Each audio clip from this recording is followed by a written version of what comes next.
Welcome back to the New York Sports Rapid Rundown. The calendar has turned to another month. We are in February. Happy Black History Month. This month on the Rapid Rundown, we will be celebrating Black History with our guests, along with, as usual, discussing the hottest three topics in New York sports.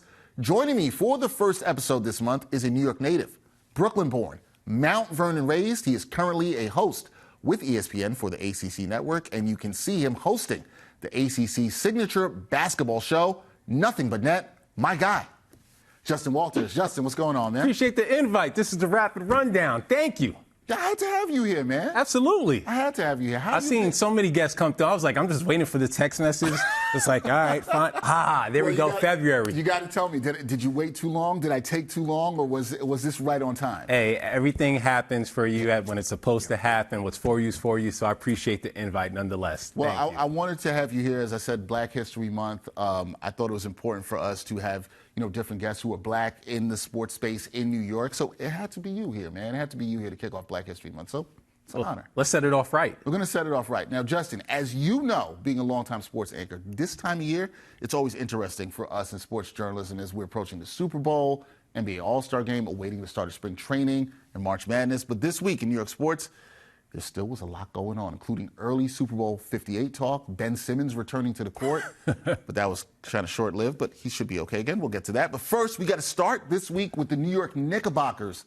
Justin, how about those Knicks? They've been really good. Now, last Saturday, Knicks fans saw Julius Randle exit the team's game against Miami with a shoulder injury. Now, the injury's been reported as a dislocation. However, as expected, the power forward is going to miss a couple of weeks here. The severity of the injury still kind of up in the air, still not known.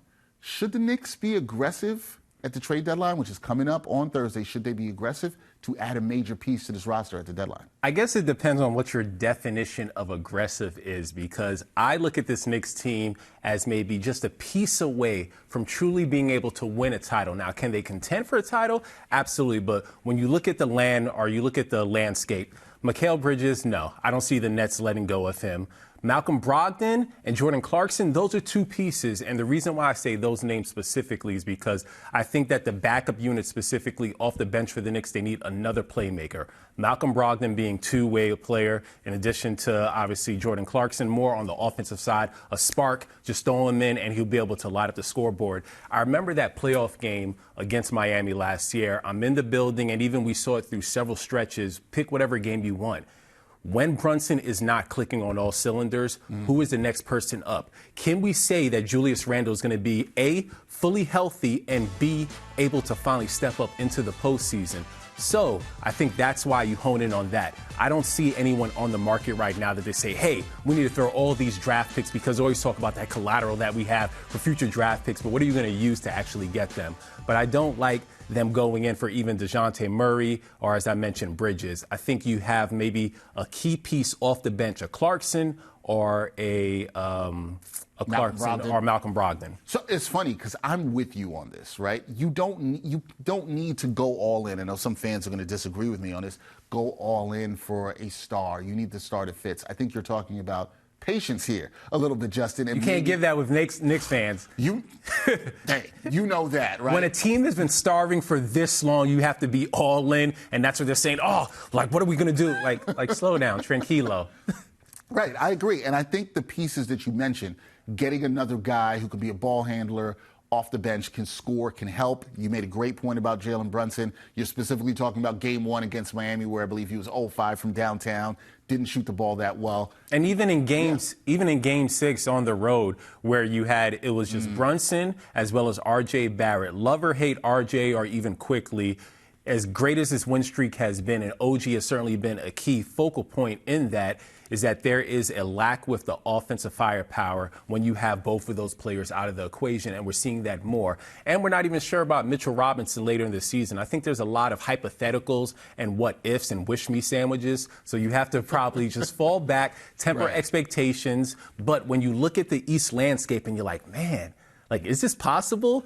just like a game behind or right around after Milwaukee, and then a few games behind Boston. Like, can they actually make it there? But it's different winning in the regular season and then beating a team in a 7-game series. And we know the playoffs are a different beast. Different beast. You're right about that. With that being said, because Justin just brings this up, the Knicks have been playing well. At the time of us recording this before the Lakers game, they've won 9 games in a row. They've been hot since the OG Anunoby trade. But when you look at the roster the way it is, we just talked about tweaking it, Justin. Do you think this team can truly compete for a championship? Because Knicks fans, they're starting to dream. They're starting to think about it. They're close. They can MLK had a dream. to keep it with the Black History Month. So why can't the Knicks fans? They can do that too. But do you think they're in that championship contention level? Is that a place you're willing to put them right now? Yeah, I'd put them in there. And my definition of that is being a Final Four team. Okay. So last year, they fell short, losing to Miami, who obviously went on to play Boston. But I do think that they can get to the Eastern Conference Finals this year if things play out well, if Mitchell is able to return back. That's a big if, let alone if Julius is able to also step up in the postseason. But I think why not? They would have to obviously beat either, not Miami, they would have to beat Philadelphia, Milwaukee, or Boston to make that happen. I think that there is a chance, leaving Boston out of the equation, that they can at least beat Milwaukee or Philadelphia, because we're not sure about Embiid. So that's another thing with the Knicks. They're looking around the East and they're saying, okay, Joel Embiid, like, meniscus? Is it a tear? Like, what's actually going to happen? Are they going to shut him down? Like, this is all just hearsay and speculation, but I do see why Knicks fans are super excited, but also temper those expectations and look in the whole glass and crystal ball and understand, like, okay, we were very close last year, but we still need a few more pieces to get there. I think they still do need a few more pieces, but when you look at this team, I completely understand why the fan base is excited. You are a native New Yorker here, Justin. You understand the hunger of Knicks fans. You know why they're so excited. But you and I are talking about patience, and we know that it's not always happened around the New York Knicks. And it's also about the New York conglomerate as a whole. They've been starving for a championship, the Giants being the last one. Facts. In terms of the 4 major sports. Shout out to NYCFC, who got a championship. Yes, and the Gotham women's and soccer, Gotham, yes, who won that too. But in terms of the 4 major sports, we have not seen that. Maybe the Knicks one is coming soon. We shall see. Okay, we got to talk about Super Bowl 58. Because even though there are no New York football teams playing in the Super Bowl. Really? Yeah, really. It's not been good for New York football around here. It's not been good at all. We got to talk. We got the Chiefs, all right? We got the Niners. Pretty interesting Super Bowl. I don't know about you. I enjoyed the championship games. I thought they were very fun to watch. Who do you see coming on top? Do you have a prediction here? Are you going with San Francisco or are you going with Kansas City? Is this a question for real? Listen. Like, is this a real? No, obviously it's a question. So It's a question, but I feel like it's not a question. San Francisco is favored in this game. And call me just part of the whole conspiracy thing. Like, you don't bet against Mahomes. There you go. Like, it's that simple. You don't go against Jordan. When that man is on the field, I was very fortunate last year to be at the Super Bowl. And pre-halftime, I thought the Philadelphia Eagles, they had it. Obviously, a longer performance, blame it on Rihanna. And then you were seeing how Patrick Mahomes limped into the tunnel. And you're like, all right, I'm not sure if he's going to be fully healthy. But when you have him, everything else changes. I do think now, if we're going to talk more schematically speaking, that Isaiah Pacheco, the Rutgers standout, has to have a big game to open up some of those holes. San Francisco defense led by Fred Warner is elite. But I'm not going against Mahomes. It's that simple. Mahomes and Kelsey, arguably top 3 duos and not 3 that we ever seen in football. They're always going to be top end, and Kelsey's raising his game to another level, as we've seen in this postseason. He may be their only target, but he's going to step up. I'm not going to dare mention what Kadarius Toney could do, but don't do that. In the postseason last year, specifically in the championship game, you did see Toney have a big impact. Now, McCole Hardman could also get some kicks back there. I'm not sure if Toney's going to even be healthy enough to return kicks. But overall, with Rice, the rookie receiver, he's also been solid. I can't go against Mahomes. It's that simple. But I do give a lot of respect to Purdy. I will say that, in addition to Christian McCaffrey on that side, but specifically Purdy, who everyone is trying to debate. Is he a game changer or manager? Yeah, we can get into the Purdy stuff too, but I don't think he's a game manager. Here's where I'm with you. You can't go against Mahomes. I'm with Justin on this. The man is Jordan. We've seen him do it. Why are we betting against him? And the reason why I call him Jordan And everyone is using that easy analogy, but the reason why I specifically call him Jordan is because when Jordan was at his peak powers, winning 6 straight championships, 3 back-to-back, and then whatever, baseball, he stopped other greats from getting to the championship. There have been only 2 quarterbacks that have been able to beat Jordan, a.k.a. Mahomes, Burrow and Tom Brady. Tom Brady with 2 different teams, Burrow obviously with the Bengals. That is why Josh Allen has not been able to beat him in the postseason. The Buffalo Bills have had some great teams. 13 seconds short, they fumbled the bag. Lamar Jackson obviously also fumbled the bag and didn't have a necessarily impressive AFC championship game. He's stopping others from getting to that peak. And they traded 1A, 1B top receivers in the league, and they still won a championship. Think about how impressive that is. They let Tyreek Hill go, and then you know what? We're just going to reload. Yeah, I think there's an argument that even last year we saw what Mahomes did on one leg, and then what he's doing in this run now might even be more impressive. And he's obviously has the best defense that he's ever had in his career, but this is really impressive. Steve Spagnuolo, former Giants guy. Yeah, and here's the thing. You know who knows about Jordan? We just talked about it in the last segment. Knicks fans. They know about stopping dreams to get to a championship. We've seen this before around here in New York. I want to ask you this because there's a lot going on with Mahomes and everything that comes around him. You've got the Taylor Swift stuff around the Chiefs, right? People have seen Mahomes win. They're calling him Jordan. I think some people are tired of that. I'm not personally. I like watching this man work and what he's been doing. Do you think Chiefs fatigue is real here? It is real, but I don't know why. I appreciate greatness. For as long as you can appreciate greatness, you should hone in and lean into that. I don't know actually at what point where we saw Mahomes get to this LeBron status where we take for granted things that he does on the field. Maybe it's because we want to turn him into the villain and he's so likable, and the only way you could turn him into a villain is because of someone that they're showing in his box right now that has nothing to do with him necessarily, and that's a whole nother discussion. That is. But with that being said, Patrick Mahomes has been great, and I love watching him flourish in his specific role and get better. I remember watching the quarterback documentary on Netflix. That was dope. Yeah, it was like great. Seeing his work ethic, and then his trainer recently posted the weird positions, and you saw how his body was contorted. Like, that's dope. Like, I love watching Patrick Mahomes. It's amazing. Like, why not just like a guy just because, and then you see the way the AFC is with all these star quarterbacks from Rodgers to Mahomes, Justin Herbert, Burrow, Josh Allen, Lamar Jackson, and he's able to be top ilk. Like, think about, remember the food triangle pyramid? Like, the first part is Mahomes, and everyone else is under it. It's that simple. Whatever you want to rank respectively, it is Mahomes at the top of that pyramid, and that's it. Don't be upset about someone going and chasing a dynasty. Nah, I can't. I don't want to be mad at this. Look, I get it. If he's blocking your team, I understand that. I understand the frustration. We just talked about Knicks fans experiencing that. But I think you got to respect the greatness, man. He's been balling. He's been great. You might be annoyed by some other things you're seeing around the Chiefs, and I get that as you alluded to. But nah, he's great. There's no. I don't want to speak hyperbole and say we're never going to see something like this again. But with his style of play and knowing how young he is, and he already is going to be a first ballot Hall of Famer, and now in chance to win his 3rd championship in 5 years. It's unprecedented. Yes, you can say about Tom Brady and other greats, specifically speaking about dynasty runs, but the talent that he has at quarterback, and that's not to say that Tom Brady didn't have talent, but specifically Mahomes, that boy cold. Nah, he's cold. There's no doubt about that. You can't deny that at all. I'm excited about the Super Bowl. I'm with you. Going with the Chiefs. I don't think you can bet against Patrick Mahomes. The man is Jordan right now. Can't bet against him. Okay, stepping away from football, we are going to talk about some Nets basketball. We got to talk about Ben Simmons, Justin. Do we? Yeah, we do. Nets fans probably don't even want me to talk about it, but we do have to talk about Ben Simmons. Okay, so Ben Simmons hasn't played a lot this year. Comes back on Monday. Has a pretty good game. 18 minutes against the Jazz. Looks pretty impressive. But then out with a left knee contusion against the Suns. So a step back from him after it seemed like he was taking a step forward. Now, Justin, I think we might have reached this point already, especially when you're already saying, do we have to talk about him? But are we at the point where we can no longer count on Ben Simmons to play meaningful minutes? We surpassed that point. We've passed this already? Yes. We've been past it? It was a long time ago. So I missed it. You know what the definition of insanity is, right?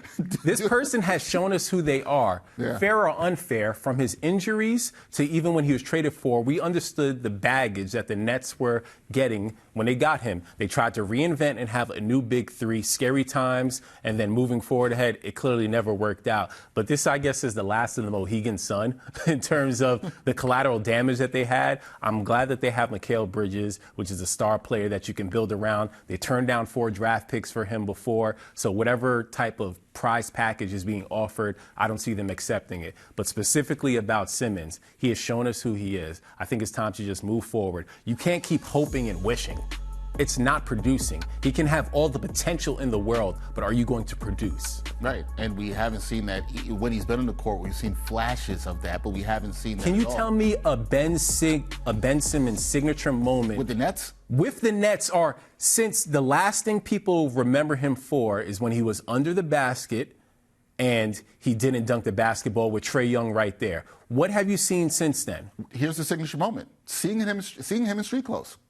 Yeah. Yeah, actually, I take that back because he's had that Louis Vuitton drip on the sideline, but he's been hurt. Yeah. And I know how hard athletes work to make sure that they're healthy enough from the spasms. He's had shots in his back, the knee contusions. He's had a lot going on. Yeah, we're not clowning that, to be clear. Yeah, we're not. No, absolutely not with the mental health. But he hasn't produced. Right. So I think as a Net, I know a lot of Nets fans, my barber being one of them. Anytime I mention Ben Simmons, he's like, oh, whatever.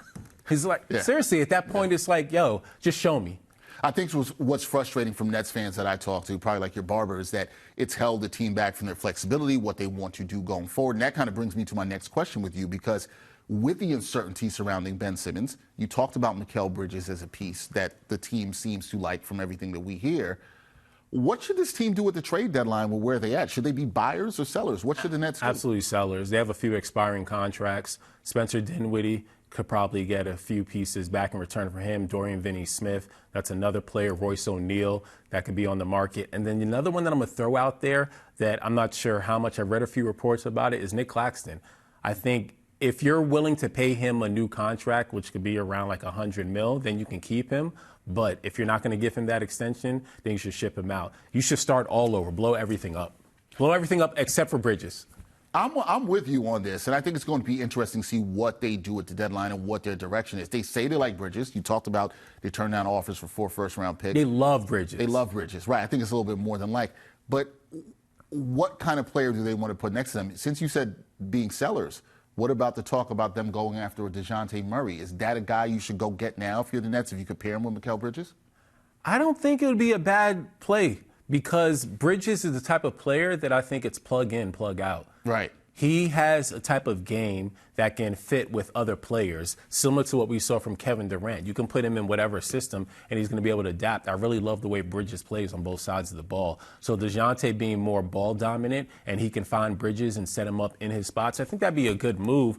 But those two alone in the East, I don't know what it's going to be able to do. They have to be strategic about where their draft picks and what they're using. And I think because the market is so hot right now for DeJounte and that they necessarily wouldn't be the only bidders, that you have to be mindful. It's like, how bad do we really want him? Is it worth giving up this much? Right. And is it worth doing it? One of the key things with the Nets we have to remember is they don't control their future in terms of the draft with the trades that they've made. Yeah, a lot of unprotected. Right. Yeah. There's a lot of that waiting on other teams. They don't really control their own draft future. So that's why maybe being a seller, as you mentioned, is probably the right move for them with some of the pieces. They have some good wings. We'll see what they can do there. It should be interesting to see with the Nets, but we're past the point of counting on Ben Simmons. Yeah, we're way past that point. Past that. Yeah, they knew what they were getting into. When someone shows you who they are, you have to believe them. And he showed that before they acquired him in a trade. Facts. Tell your barber better days are coming, I believe. I believe better days are coming. Not with Ben Simmons. I mean, when you're at the bottom, there's only one place to go. That is true. That's true. And that's not to say that they're at the bottom, because we know the bottom right now is Detroit. Yes. But it's only up from here. So you would hope. You'd hope. I mean, that's what Knicks fans have been doing, and look where it got them. Fair enough. Justin Walters giving hope to the Nets fans. All right, since it's Black History Month, I wanted to do something extra with my guests this month and talk a bit about Black history. Now, Justin, you and I, we've worked as sports journalists for a while now, and I know as a black man, and I think for both of us as black men, it means a lot for us to be in the positions that we're in and help pave the way for others that look like us. However, I think we both know that we wouldn't be here if it wasn't for the efforts and works of others who look like us that came before us to get us to this point. So I want to ask you, in terms of sports journalism and broadcasting, Who were some of your heroes? Who were some of your role models that inspired you to get to where you are today? There's always been three that I've always looked up to. Thankfully, I've been able to meet two, hoping to meet the third eventually. And that is Bryant Gumbel, the only person that I haven't met, Stuart Scott, and Robin Roberts. All three of them pioneers in the sports industry, let alone television, because we know sports is news. And I've always admired myself and tried to admire the way that they delivered their news and tried to look up to them and try to pick different pieces from their craft and their style and try to hone it or put it into my own work. Brian Gumbel, I'm still upset about how Real Sports got canceled. Man. 29 years, like at least give the brother 30, but still. The way that he was able to tell stories, investigative journalism with all his correspondence, phenomenal and groundbreaking. Stuart Scott, I got a chance to speak with him briefly at the NABJ years ago, and just his style, flair, and his shtick, like it was dope, and a lot of people criticized him for it. And then Robin Roberts, what more can you say? Like her confidence, elegance, and grace is just bar none, top. It's crazy to hear you say that because I think a lot of times when you talk to people about their role models, you don't expect them to be the same. And I told you this, yours are exactly the same as mine. It's crazy we have the three same. Brian Gumbel, man, and Brian Gumbel's a huge part of why I'm here today, why I love sports journalism, storytelling. Man, I'm so upset about Real Sports not being on anymore. Yeah. That was my favorite sports show. And everything you said about Stuart Scott and the great Robin Roberts, who her book really helped inspire me as a young journalist. So, you know, it's really great. I'm gonna ask you a little follow-up on that because it's one thing to, you have the heroes and you know what they've meant to you. But then I think for you and I, you feel sometimes that you're in a position where you're helping the next generation.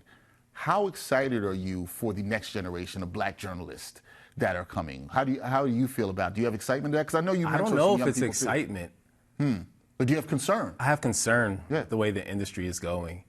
And for true storytellers and journalists, how tough it is to get their foot in the door, how subjective things are. And it's always been that way, but you would hope for us, we've had at least a decade in the industry that things will constantly evolve, but still in startup markets, you're making less than 20K. I remember going into places, they're like, oh, Mr. Big Banks, and literally someone at Target, not to look down at anyone that works at Target or McDonald's, like they're making way more than me to start out. So the toll that it takes on your mental health, and there's so many sacrifices. I will say there's been a lot of progress because you have examples like this where you have a digital show and people understand the medium of nonlinear and that it's always going to exist.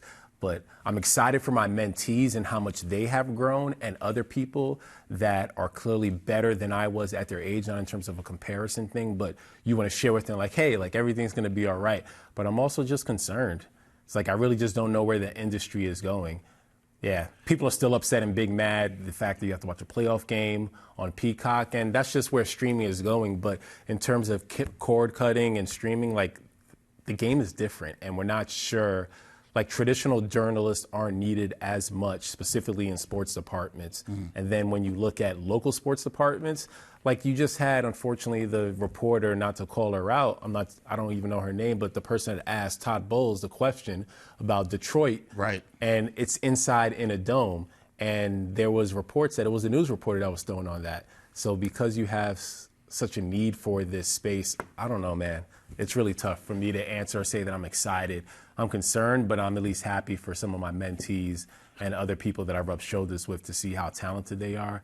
But I just don't know where things are going. I think I'm with you on that. The excitement for me with my mentees comes in the potential I see for them. But then sometimes there's things around the industry, as you mentioned, that leaves you not as excited. And I think the other thing, too, when you talk about for black journalists, are going to be the lack of diversity that we still see in newsrooms, that we still see in different places. And I think that also is part of where sometimes I have a bit of the concern. But we're here, man. We're still trying to make things happen. We're still trying to make it happen. We are. I'm going to be breaking these glass ceilings for sure. Yeah. I'm in the game, so I'm going to pull people up with me. There we go. And I think that's why, for me personally, in doing this digital show and having friends like my friend Justin Walters here and being able to bring different people of color up here is absolutely important to me. So I had to have you here for the first Black History Month episode of the New York Sports Rapid Right Now. Had to have you here, brother. Hey, if like the Nets, it's only up from here. Let's keep going. Except you guys already set the bar high with the show. I want to say, don't have it saying like I'm at the bottom here. Don't do that. Like let's I'm talking about for the month of February okay. specifically, but nah, great work. I appreciate the invite. Much love, man. Well, next time you're here, because there's going to be a next time, I just want to be clear, it could be another time. It's not going to be Black History Month. It'll be a little sooner because you were waiting on the call. I can't keep Justin Walters waiting that long. Nah, I ain't that big of a deal, but I've been admiring from afar what you've been building and creating here, and there's nothing like the beauty of starting fresh from something and then seeing it develop into something that even your wildest dreams didn't think of it. So I'm sure you want to take this even further and better. So a year from now, you're going to have a bunch of other guests lined up where I may reach out. Nah, Justin, I'm too busy. I got Brian Gumbel standing next to me right now in set. Let's manifest and put that out there. Now, if Brian Gumbel comes up here, and Brian, you can't come up here, that means Justin has to be here too. So we got to do it together since we're both big fans of Brian Gumbel. I always created this weird story in my head. I was like, what would you say to Brian Gumbel when you meet him? And I told myself several times, I was like, I'm going to be your successor. And I was like, nah, you ain't going to say that. You're not that bold. But nah, obviously it can't happen because 29 years, he's finished. But still, though, you're gonna make it happen. Can I tell you something? Okay, we can be honest here. I thought about saying that to him, too.